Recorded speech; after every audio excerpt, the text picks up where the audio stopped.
The Fat Controller gave Gordon a rest when he came back from London, and he told James to do his work. James got very conceited about it. "You know, little Toby," he said one day, "I'm an important engine now. Everybody knows it. They come in crowds to see me flash by. The heaviest train makes no difference. I'm as regular as clockwork. They set their watches by me. Never late, always on time. That's me." "Sees you," replied Toby cheaply. Toby was on the main line. The Fat Controller sent him to the works. His parts were worn, and they clanked as he trundled along. He was enjoying his journey. He was a little engine, and his tanks didn't hold much water, so he often had to stop for a drink. He had small wheels too, and he couldn't go fast. "Never mind," he thought. "The signalmen all know me. They'll give me plenty of time." But a new signalman had come to one of the stations. Toby wanted to take Henrietta, but the Fat Controller said no. What would the passengers do without her? He wondered if Henrietta was lonely. Percy had promised to look after her, but Toby couldn't help worrying. "Percy doesn't understand her like I do," he said. He felt thirsty and tired. He had come a long way.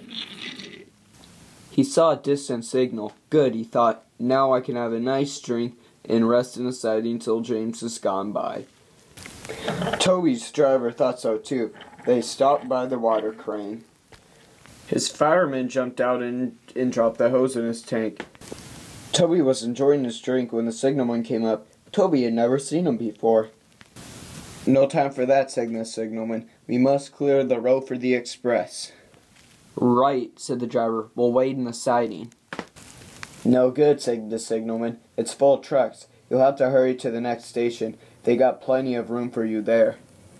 Poor Toby clanked away. I must hurry," he panted.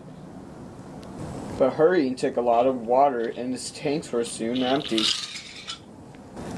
They damped his fire, and they struggled on, but he soon ran out of steam and stood marooned on the main line far away from the next station.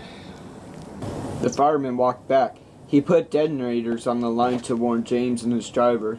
Then he hurried along for the sleepers. "I'll tell that signalman something," he said grimly. James was fuming when Toby's fireman arrived and explained what had happened. "My fault," said the signalman. "I didn't understand about Toby." "Now, James," said his driver, "you'll have to push him."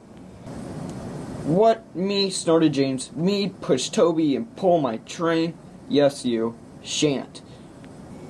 The driver, the fireman, and the passengers, and the guard all said he was a bad engine. All right, grumbled James. He came up behind Toby and gave him a bump. "Get on, you," he said crossly. James's driver made him push Toby all the way to the works. "It serves you right for being cross," he said.